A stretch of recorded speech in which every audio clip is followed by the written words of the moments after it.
ఈరోజు ప్రపంచంలో America, Israel, Iran మధ్య జరుగుతున్న యుద్ధం ఆ సెగ భారతదేశం విశాఖపట్నం స్టీల్ ప్లాంట్ కూడా తగిలింది.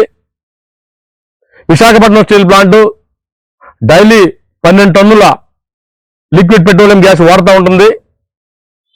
విశాఖపట్నం స్టీల్ ప్లాంట్ సుమారు 20 రకాల ముడి సరుకులు వివిధ రాష్ట్రాల నుంచి, వివిధ దేశాల నుంచి తీసుకొచ్చి నిరంతరం 360 రోజులు కూడా ఉత్పత్తి చేసే స్టీల్ ప్లాంట్లో కేవలం 12 టన్నుల ఎల్పిజి లేకపోతే మొత్తం దేశ విదేశాల నుంచి తీసుకొచ్చిన రా మెటీరియల్తో చేసే ప్రాసెస్, వేల మంది ఇన్వాల్వ్ కార్మికులు పనిచేసే ఈ ప్రాసెస్ మొత్తం అంతా కూడా ఆగిపోయే పరిస్థితి ఏర్పడుతూ ఉంది.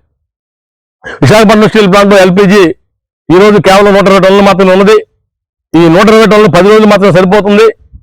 ఇంకో 300 టన్నులకి ఆల్రెడీ డబ్బులు కట్టి లైన్లో ఉన్నప్పటికీ కూడా ఇవ్వడానికి నిరాకరిస్తూ ఉన్నారు.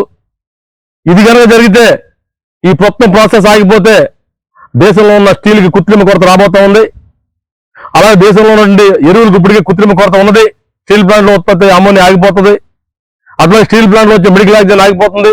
అలా బై ప్రొడక్ట్స్ కూడా అన్ని కూడా ఆగిపోయే అవకాశం ఉంది. కాబట్టి వెంటనే ముఖ్యమంత్రి గారు కలవ చేసుకుని కేంద్ర పెట్రోలియం శాఖ మంత్రి గారి మీద ఒత్తిడి తీసుకురావాలని, తద్వారా విశాఖపట్నం స్టీల్ ప్లాంట్ ఇది కూడా మార్చి మాసంలో టర్నోవర్ పెంచుకునే దిశలో, లాభాలు పోయే దిశలో ఉన్నది.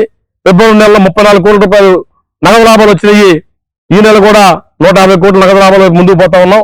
దానికి ఆటంకం లేకుండా ఏర్పాట్లు చేయాలని చెప్పేసి ముఖ్యమంత్రి గారిని స్టీల్ ప్లాంట్ ఉద్యోగులతో కోరుతా ఉన్నాం.